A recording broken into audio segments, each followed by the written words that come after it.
Hello and welcome to Gladys Cake Kitchen. I'm back with episode 3 of my Vlogmas series, and today we're making these simple cupcake toppers from pre-made shop-bought decorations. This is a useful tutorial for a complete novice who wishes to get some simple cupcakes decorated for Christmas.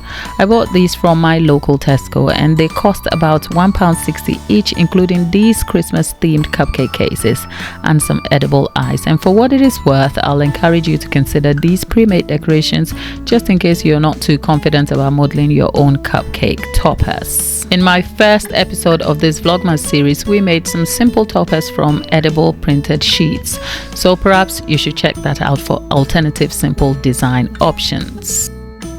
For these toppers though, the idea is to create some round discs from fondant over which the pre-made decorations will be set.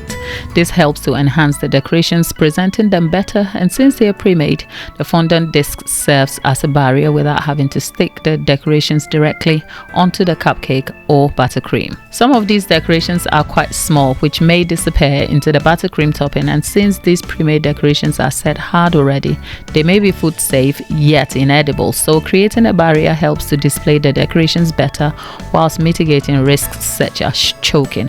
It may also not feel fun biting into a crusty, tasteless Christmas cupcake decoration after a few drinks post-Christmas dinner. For the fondant discs, some Tylose powder is added to fondant and both mixed by kneading. Tylose powder, also known as CMC, is a hardening agent helping fondant elements to set and dry hard. A dusting of corn flour over the work surface to stop the fondant sticking. The fondant is rolled thin enough to hold shape without breaking. A round fondant cutter is used to cut out circular discs. The cutter is made up of fine and jagged edges, and a total of 6 discs are cut from both edges. A smaller round indentation is made in the middle of 3 of the toppers with fine edges, and a ball tool is employed to make small hollow indents on the other 3 discs.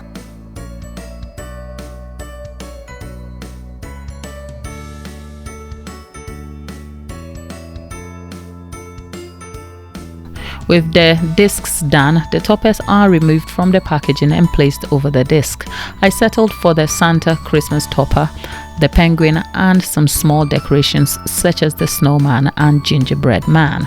These decorations are very affordable and are very cute for Christmas themed cupcakes. The decorations are attached by first applying some edible glue before the decoration is set in place. Now complete, the decorations will be set in a fan oven at 50 degrees C for 20 minutes, after which they are taken out, left to cool on a countertop before use. And for a variety of options, these toppers can be mixed with other pre-made toppers such as these edible printed ones referenced from my earlier Vlogmas. Once cooled and set, the toppers are dusted off to rid any excess cornstarch, and the steamer is used to polish them off for a clean look. Now, a steamer isn't exactly a necessity in cake decorating, but it comes in handy for a polished look to fondant cakes or any decorations that may need a quick steam over. Our decorations are nearly done, and I've set them over these cupcakes made in Vlogmas episode 2, which are simple vanilla cupcakes topped with a swirl of French buttercream, a recipe I have made and discussed in detail on this channel. The aim of this Vlogmas series is to bring you some simple tips and techniques to help empower you with confidence for your own baking and decorating activities. But there are a ton of detailed tutorials on here on this channel, breaking down the decorating process in each cake decorating tutorial. You'll find comprehensive reviews, useful tips through my cake decorating Q&As, all linked up in the description box for you. Don't forget to like, share or subscribe to the channel, and I'll see you in my next video. Thanks for watching.